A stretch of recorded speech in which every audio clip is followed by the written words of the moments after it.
বাংলাদেশে আবারও বাড়ছে নিত্য প্রয়োজনীয় জিনিসপত্রের দাম। বাজারে গিয়ে সাধারণ মানুষ এখন সবচেয়ে বেশি যে সমস্যার মুখোমুখি হচ্ছেন তা হল দ্রব্যমূল্যের ঊর্ধ্বগতি।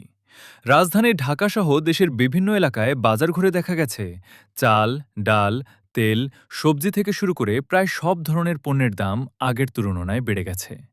বাজারে ক্রেতারা বলছেন কয়েক মাস আগেও যে পণ্যগুলো কম দামে পাওয়া যেত এখন সেগুলোর দাম অনেকটাই বেড়ে গেছে।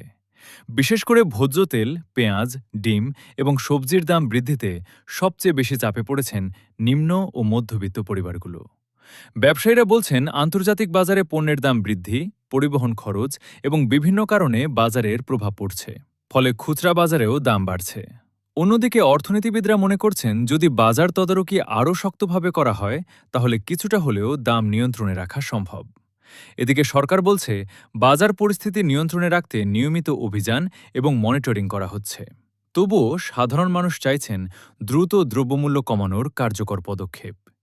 এখন সবচেয়ে বড় প্রশ্ন, বাংলাদেশের নিত্য প্রয়োজনীয় জিনিসপত্রের দাম কি আবার কমবে নাকি সামনে আরও বাড়বে? এই বিষয়ে আপনার মতামত কি? কমেন্ট করে জানাতে পারেন।